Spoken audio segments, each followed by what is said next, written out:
Psychologists are warning about the danger of AI chatbots posing as therapists. I know more and more people using chatbots for medical advice because it's a lot more thorough than they claim to get with the doctor. How far is this going to go with relying on AI? Well, we're already pretty far down this road as far as I'm concerned. This is one of those stories that's just almost too bizarre to be believed, but it is legit. The American Psychological Association is warning about the growing use of chatbots doing what it calls masquerading as licensed mental health professionals. President Trump is issuing a call to arms in the battle over artificial intelligence.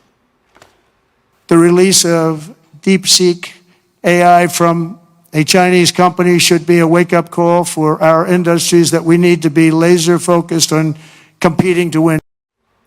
China's new AI program, DeepSeek, is cheaper and more efficient than many of the U.S. models, and now it's the most popular app in the Apple Store. But do people know the risk it poses? And are they worried about the rise of AI? Let's turn now to the latest in the AI arms race as heavily funded startups and tech giants hustle to get any lead they can. Now Amazon-backed Anthropic says it's developed the company's most intelligent model yet. Kate Rooney has the latest details, and I've been watching on social media, Kate, while people mess around with it, and you can do some pretty cool stuff. Yeah, Kelly, it's interesting. So Anthropic is really a first mover here with this news. They say it's their most intelligent AI model yet, but it is also a new type of AI models that competitors, think of Google and OpenAI, do not have at this point. It's called a hybrid model. So it's a mix between reasoning, basically stopping to think about complex answers, and then a traditional model that tends to spit out those answers in real time. I spoke to Anthropic's co-founder, Jared Kaplan. He told me instead of consumers needing to pick between all of these different options, quote, they want one coherent AI that can help with everything. He says there's an advantage in that simplicity. They cite the example of two situations that happened. First of all, there was the example of a 14-year-old Florida boy who committed after interacting with a chatbot that was claiming to be a licensed therapist. They also cited the case of a 17-year-old Texas boy with autism who grew violent toward his parents after communicating with a chatbot that was claiming to be a psychologist. A key problem here, according to the Psychological Association, is that these chatbots don't challenge a user's thinking. Rather, they reinforce it. And that can be, well, potentially dangerous for anyone who is already in a downward slope and can then fall into a complete downward spiral, or worse. Now, these chatbots cited in the two examples I gave you were offered by an app called Character.ai, and that company says that its make-believe counselors are simply a form of entertainment. It says that it tells users of the chatbot characters that, quote, they should be treated as fiction. But, you know, that's the same argument that newspaper horoscopes make, that it's only entertainment and you shouldn't base any life choices off it. And that's one thing for a horoscope. It's something else entirely for an online, seemingly mental health professional who is dispensing seemingly professional advice, even though it is just a chatbot. The Psychological Association is calling on federal authorities to investigate this.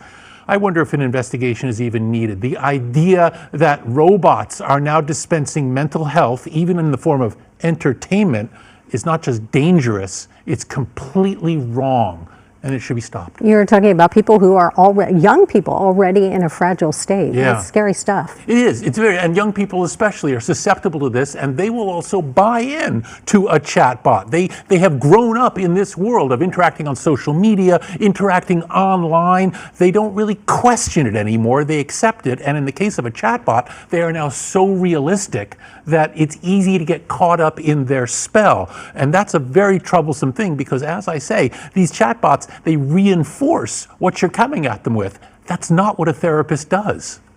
Parents, keep a close eye Please. on what your kids are looking Please. at in general, but now with it could just look like a text message Right. when they're talking to AI. We clearly need guardrails when it comes to chatbots. People can turn the reasoning part on or off. It's sort of a toggle feature.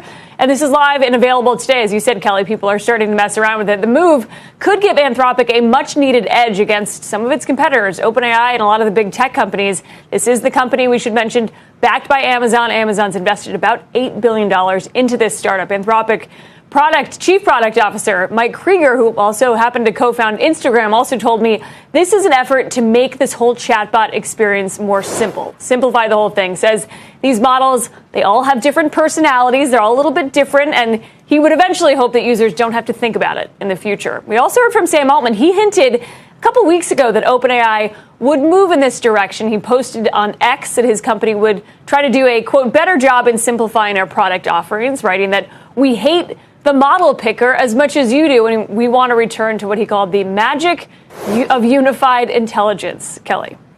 Well, it's, you watch these wars back and forth, and it's incredible how every day you turn around, there's something new and better and amazing on the scene. But the real trick is going to be who can stick with consumers. OpenAI with ChatGPT now has, 400 million active users?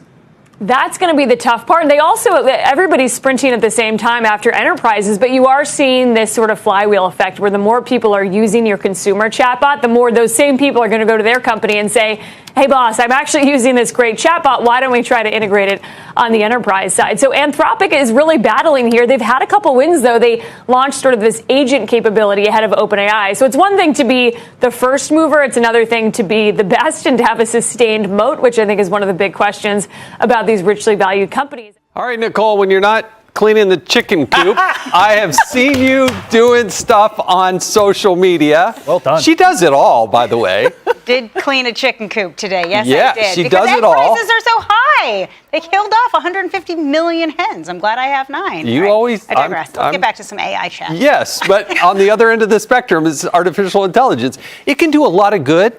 Like in medicine, I would think it would be really good, but are you concerned about the espionage and the spying and China having all this data? Well, as we just heard on the streets, that one thing, she's absolutely correct. AI in healthcare is revolutionary from just communicating and accessibility with our patients more. It's also helping us detect more illnesses and helping with treatment. So I think when it comes to healthcare, it's great. Do I have concerns about it? Yes. And can I please just ask, can we get the messaging right on these Chinese apps like TikTok and now DeepSeek?